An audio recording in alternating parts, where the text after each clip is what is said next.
એટલે બ્રિજ કેવી રીતે તૂટ્યો એની તપાસ માટે મોટી મોટી વાતો થાય છે, આરટીઓ જોડાઈ છે, એફએસએલ જોડાઈ છે, આ છે તે છે, પણ સવાલ એ જ છે કે શું સત્ય સામે આવશે? આ સવાલ ભૂતકાળના એ અનુભવો પરથી પણ થાય છે અને વર્તમાનમાં ફરી એકવાર જે એકબીજા ઉપર ટોપલો દોષનો નાખવાની રમત શરૂ થઈ છે એના પરથી પણ થાય છે, કારણ કે માર્ગ મકાન વિભાગે હાથ ખંખેરી નાખ્યા છે એવું કહીને કે 2023માં અમે કહ્યું હતું કે આ બ્રિજ જોખમકારક છે અને આને બનાવવો જોઈએ ફરીથી, એનો રિપોર્ટ આપી દીધો હતો। શું નવી ગેમ હવે શરૂ થઈ છે દોષના ટોપલા ઢોળવાની? જિગ્નેશ પાસેથી જાણીએ। જિગ્નેશ,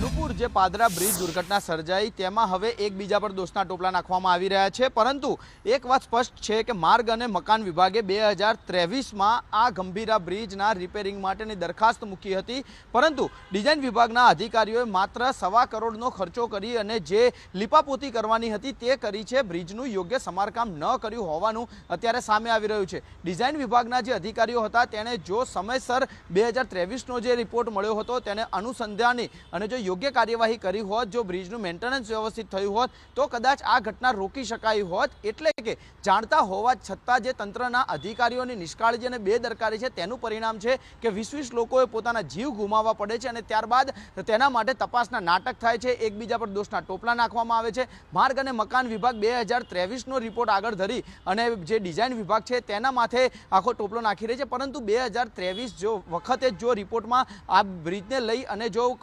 જે રિપોર્ટ કરવામાં આવ્યો હતો કે તેમાં બેદરકારી છે, તેનું સમારકામ યોગ્ય થવું જોઈએ, ત્યારબાદ 2024માં એટલે કે 1 વર્ષ બાદ શા માટે આ જે રિપોર્ટ હતો અથવા તો જે તપાસ હતી તે કરવામાં ન આવી તે સૌથી મોટો પ્રશ્ન છે। 1.5 વર્ષ બાદ જ્યારે આ બનાવ બને છે ત્યારબાદ જૂનો રિપોર્ટ કાગળોની ફાઇલમાંથી કાઢવામાં આવે છે અને સરકાર સામે ધરી દેવામાં આવે છે અને પોતાનો બચાવ કરવામાં આવે છે। સવાલ ઘણા છે, પરંતુ જો આવી કોઈ ગંભીર ઘટના બને છે ત્યારબાદ જ આવા જે બ્રિજો હોય છે તેનો માટે ઇન્સ્પેક્શન થતા હોય છે, તેના રિપોર્ટ તૈયાર થતા હોય છે, તેની ઓડિટો કરવામાં આવતી હોય છે, પરંતુ